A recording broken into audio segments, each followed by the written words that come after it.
manhã da Visão Botafoguense, hoje com o repórter, jornalista Heraldo Leite, um dos maiores comunicadores do rádio brasileiro, também esteve uma época na televisão no Donos da Bola, sempre faz participações muito legais nos programas da Sport TV. E hoje podemos estar falando com ele um pouquinho sobre futebol, um pouquinho sobre a carreira dele. E eu vou deixar, eu não preciso apresentar o Heraldo, mas vou deixar ele falar um pouco da carreira dele. Ele vai falar aí da chegada ao Rio, como foi enfrentar a cidade aqui, vindo de Campos, que é tão longe, né? Campos dos Goytacazes, cidade também que eu tenho família. E eu fico impressionado com o que chegou hoje a sua carreira. Bom, Alan, muito prazer estar com vocês, amigos aí do canal, que acompanham a vida principalmente do Botafogo, né?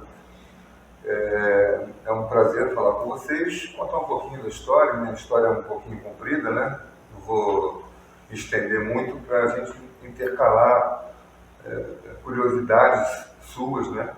A respeito da minha vivência no jornalismo.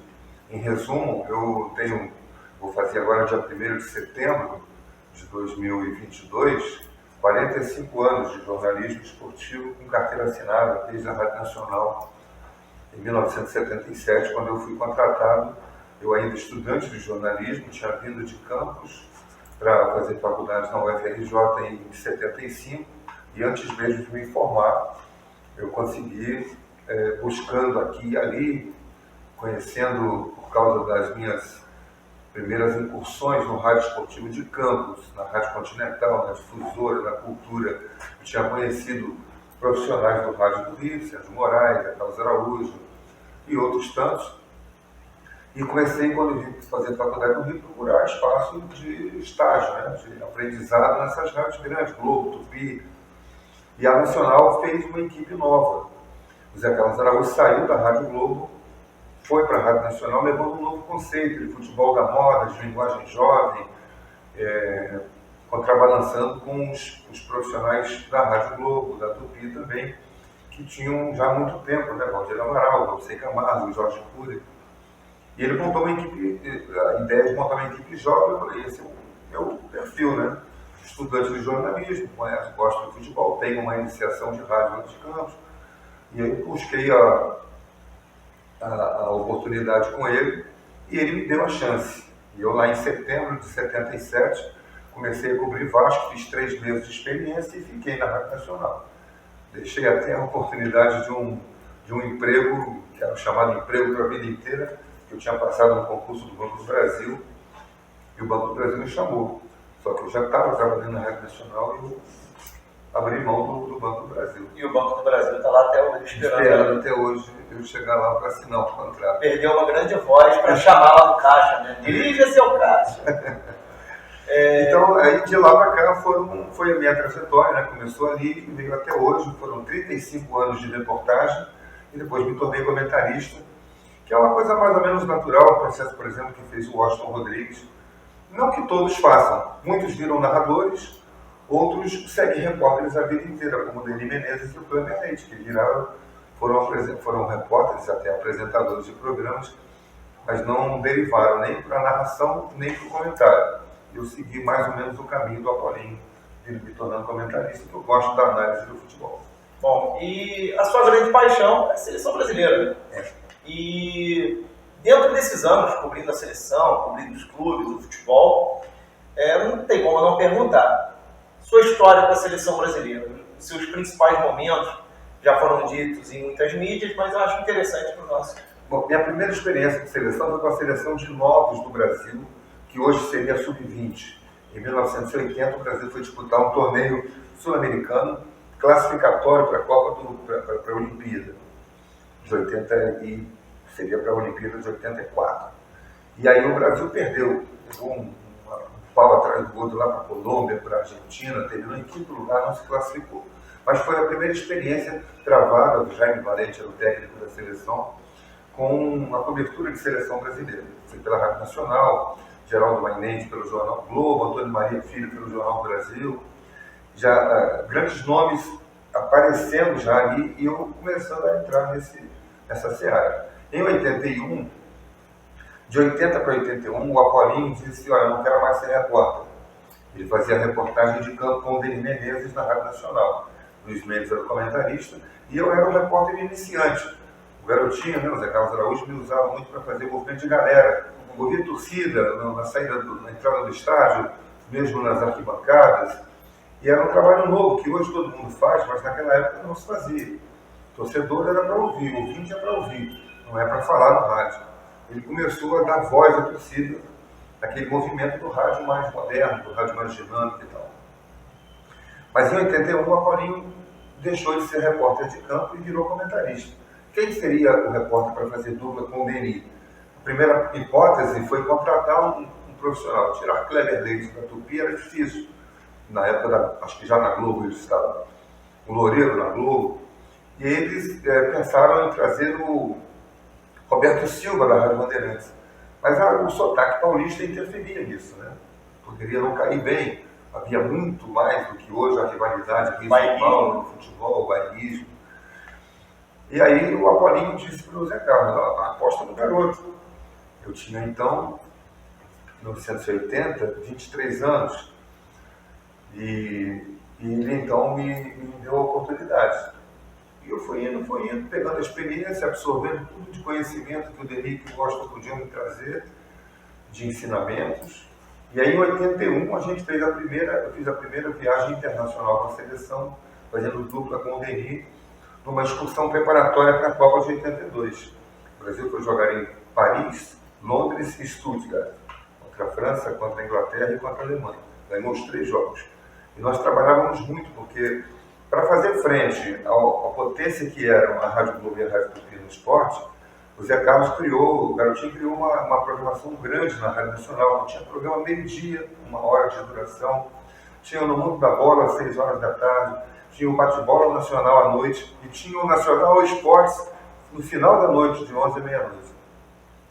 E a gente, para cobrir toda essa programação, tinha que ter muito material, né? Muita entrevista, muita notícia, E a gente trabalhava muito. E essa foi o meu grande berço, né? Com o Denis, tendo que fazer uma quantidade imensa de material de reportagem, e a gente foi indo. Veio a Copa de 82, eu estava aprovado já pelo que eu tinha feito no início, e o garotinho me confirmou na equipe como sendo repórter oficial titular da seleção, e eram 2 repórteres cobrindo seleção na Copa de 82. E ali foi a minha primeira Copa, e dali para cá não deixei de fazer mais nenhuma Copa em loco, participando de todos, dentro dos estádios, dos campos de treino, as Copas do Mundo que disputadas pelo Brasil, que é o único país que disputou todas as Copas. São 10 Copas do Mundo, indo para a 11ª agora. E de todas, eu acho que o torcedor brasileiro tem 2 grandes traumas, né? Que é com a Itália, justamente na sua primeira Copa, Isso. E a Copa aqui no Brasil, aquele 7-1 contra a Alemanha, acredito que sejam uns grandes Antes dessa nossa geração conhecer esses resultados, o maior trauma era a Copa de 50, né? Que eu não vi. Eu nasci em 57, mas meu pai contava. Né? O grande trauma, tal Maracanaço, né? O Brasil era favorito, a abertura, a estreia do Maracanã, né? A inauguração do Maracanã, o maior estádio do mundo em lotação, em capacidade de público, e o Brasil fazendo a sua primeira Copa do Mundo, né? Patrocinando, promovendo a primeira Copa do Mundo.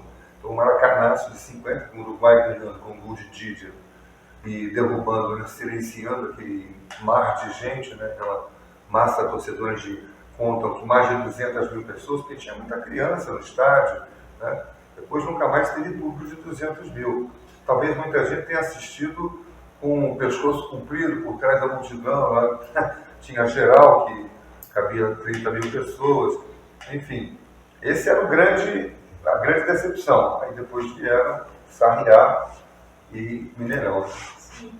E não posso fugir a pergunta, né? Não questão de time, mas você já cobriu todos os times do Rio de Janeiro.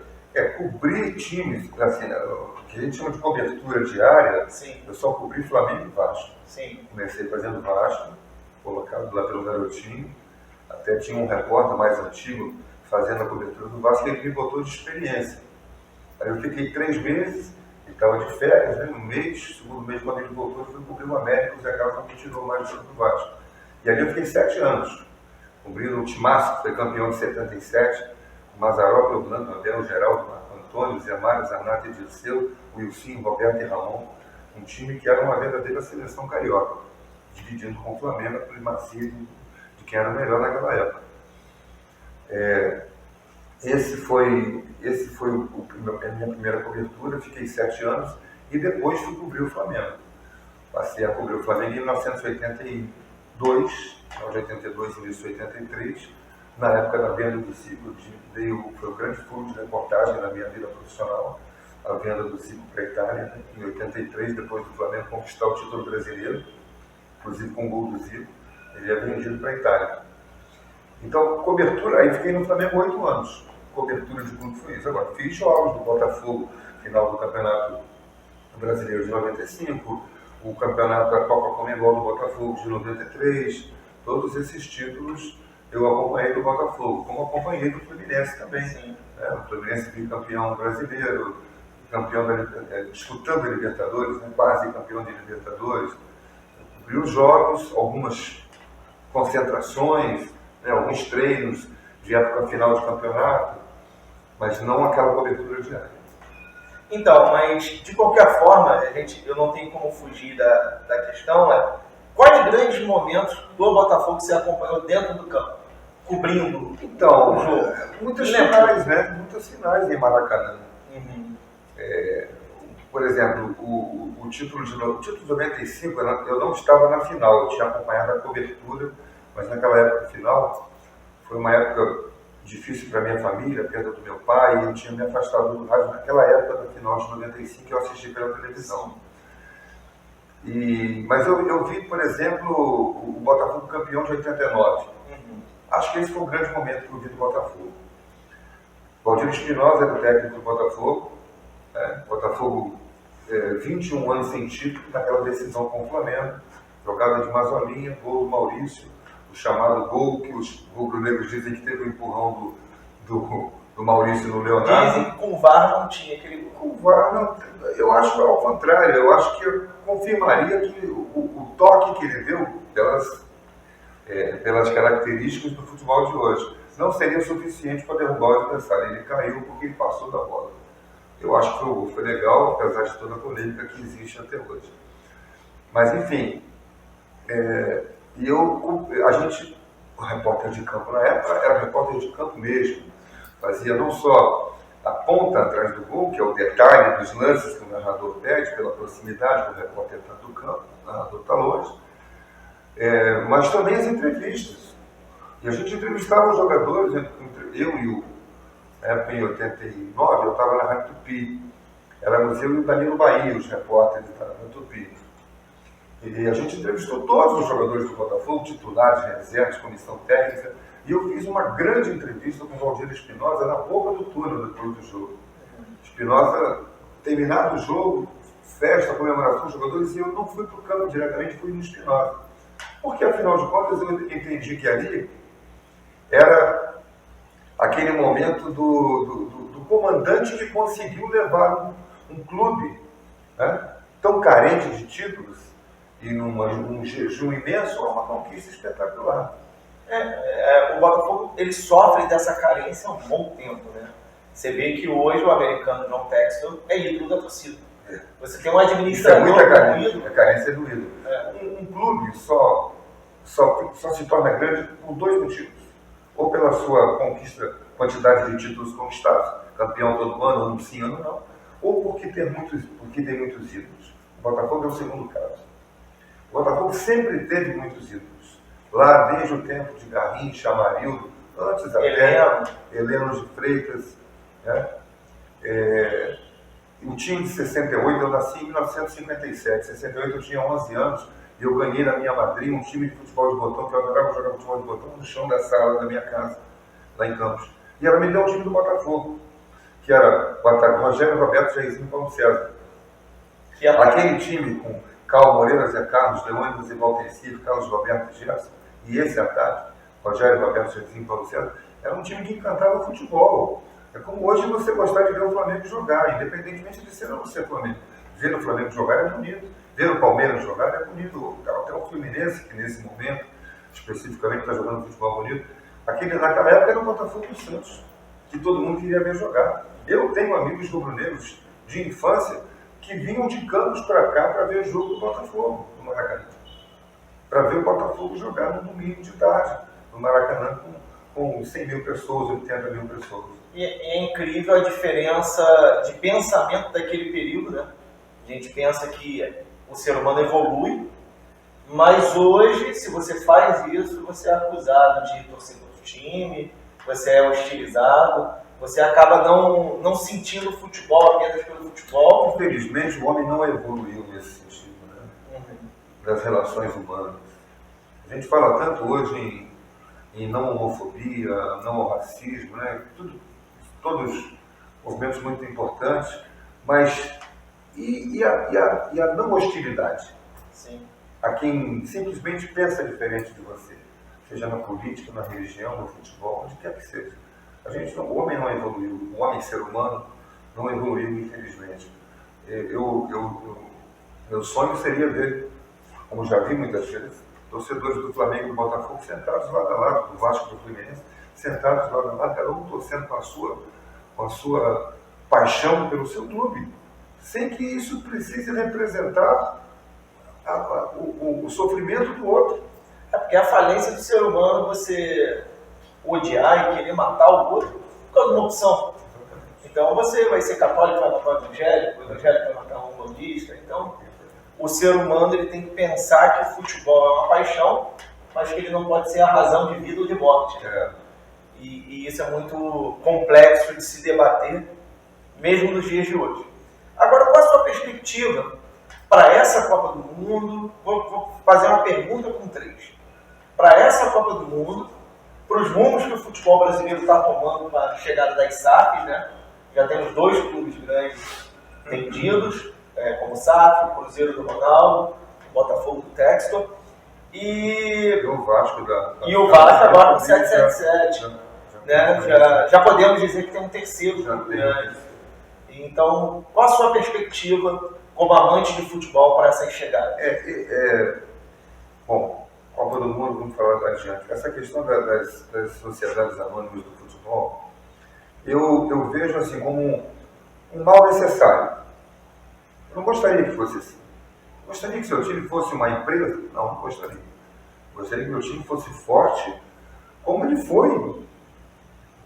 Os clubes hoje têm 100 anos, né, de fundação, 80 anos, 90 anos de fundação. E eles viraram clubes pobres, ou menos ricos alguns, de 10 anos para cá, ou menos até.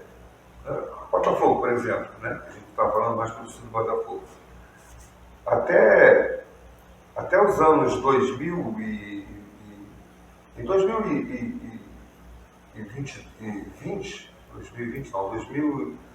qual foi o ano do título do Botafogo, do Flamengo, em cima do Botafogo? 92, né? Até o final dos anos 90, o Botafogo era um clube grande. Passou por momentos bons e ruins, o Flamengo também passou. Mas essa mudança de se estruturar sem virar sociedade anônima. Mas a mudança de cotas, é lógico, o Flamengo arrecada muito pelo tamanho da torcida também, né?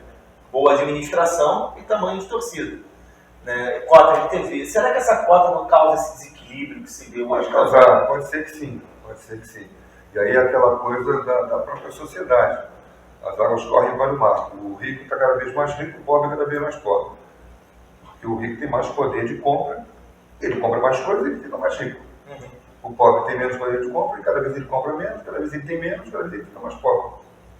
Isso é uma sociedade. Sim. Acho que não tem muito para onde correr disso. Mas é possível você ver, por exemplo, como a gente viu no ano passado, um clube como Fortaleza ficar entre os 4 primeiros do Brasil, na frente do Vasco, do Botafogo, na frente do São Paulo, na frente do Internacional, do Santos. O Atlético Paranaense fez o mesmo caminho. Enfim, eu acho que é modelo de administração. Mas, enfim, é uma realidade. Vamos entrar nessa barca? Vamos entrar nessa barca. Por quê? Porque o torcedor que não é pouca gente, torcedor do Botafogo, torcedor do Vasco, torcedor talvez do Santos daqui a pouco, vai querer ver seu time vencer, fazer de novo grandes times, não ficar dependendo apenas de revelar, no caso do Santos, um novo Neymar, um novo Ganso, no caso do Botafogo, revelar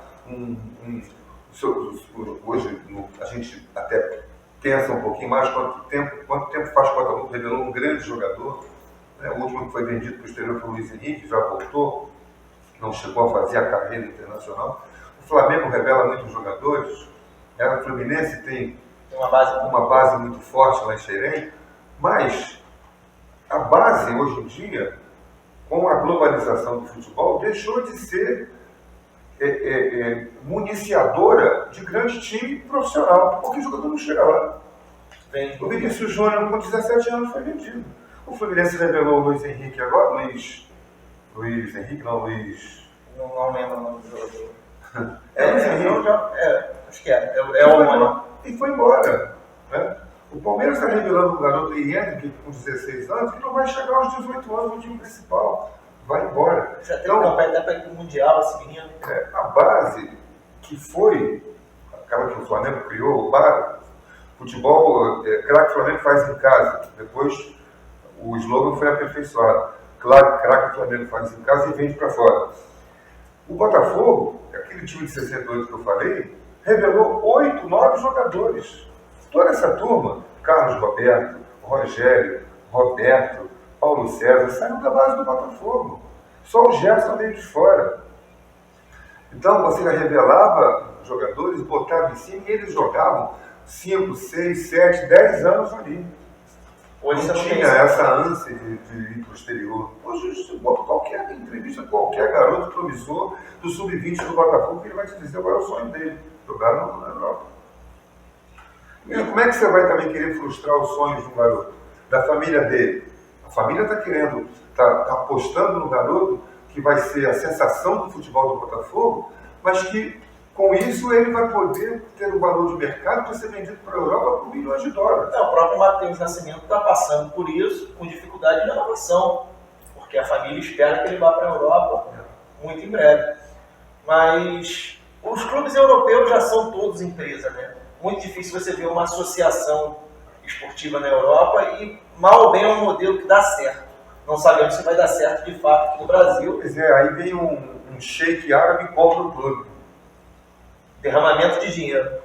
Aí você fica... Imagina um sheik árabe chegar aqui e comprar... Dono do Newcastle. Chegar para o Textor, fizer o Textor uma proposta milionária para ele, o Textor vende. Ele é o dono, ele é o majoritário. Eu vou vender minhas ações porque cansei disso aqui, não quero mais viver no Brasil, vou viver na China, sei lá. Aí vende um chinês ou vende para um árabe, as ações de Botafogo, vai chegar o cara aqui para fazer negócio. O Textor até conseguiu entender bem a dinâmica do Botafogo. Né? Bem passional. O torcedor, o bandeira, foi para o campo, se apaixonou por aquilo. Um sheik árabe vai fazer o mesmo? Não sabemos. Né? Se o sheik árabe for comprar, por exemplo, um Santos Futebol Clube, nós não temos como fazer nenhum tipo de ação que movimente a torcida a gostar dele. E sobre a seleção, a minha perspectiva, eu sempre sou um otimista em relação à seleção brasileira. Eu saio daqui otimista. A decepção vem depois. Como aconteceu em 82. O Brasil tinha aquela seleção espetacular, fantástica, empolgante. Não para mim só, mas para o Brasil inteiro e para o mundo inteiro. Quando terminou o jogo Brasil-Itália, os italianos iam perguntar como é que a gente ganhou de vocês, os jornalistas. Né? Nossa reunião na Zona Mista para fazer as entrevistas com os jogadores, com os técnicos. Como é que vocês conseguiram perder para a Itália? Coisas de futebol. Isso dá para falar assim. Coisas de futebol. Só o futebol permite isso. No basquete não acontece uma zebra dessa. No futebol americano não acontece uma zebra dessa. Pode ganhar um, pode ganhar outro, mas são equipes parelhas do mesmo top. Uma equipe muito melhor que a outra nunca vai perder. Muito melhor. E é o caso do Brasil e Itália. Então, para essa Copa, a última Copa, a Copa da Rússia, e a Copa de 2014 também, O Brasil, a seleção brasileira era muito dependente de um jogador só. E eles, os adversários, perceberam isso. E aí não deixaram esse jogador que desequilibra tudo, desequilibrar, jogar. Eles tinham que impedir que esse jogador jogasse. Tanto é que o colombiano Zúñiga tirou o Neymar da Copa do Mundo de 2014. E eu tenho certeza, convicção, certeza não, porque é uma coisa muito grande, não é palpável, mas eu tenho uma convicção enorme de que o Brasil e a Alemanha seria outro jogo com o Neymar em campo. Primeiro, porque eles respeitariam mais o Brasil. O emocional seria. Segundo, porque Neymar faria coisas diferentes do que o time fez com o Bernard, com a perda emocional do seu principal jogador, que abalou todo mundo. Semelhante à Copa de 98 na França. Semelhante à Copa de 98. Aí a gente pode dizer, mas foi semelhante também à Copa de 62, quando o Brasil perdeu o Pelé. Mas entrou um outro jogador genial. Aquela seleção não dependia de um. Aquela seleção tinha muitos jogadores geniais. Didi era um jogador genial. Garrincha era um jogador genial. E aqui a gente só tinha um genial, que era o Neymar. Quando perdemos o Neymar, perdemos a Copa. E para essa Copa? Para essa Copa, qual é a sua perspectiva com o Neymar em campo? Então, esse Neymar de hoje é um jogador mais maduro, é um jogador menos personalista, porque ao mesmo tempo em que o Brasil dependia dele, ele achava que podia resolver sozinho. E essa coisa fez mal para a seleção brasileira, nas duas Copas. E eu tenho certeza que hoje o Neymar já não pensa assim.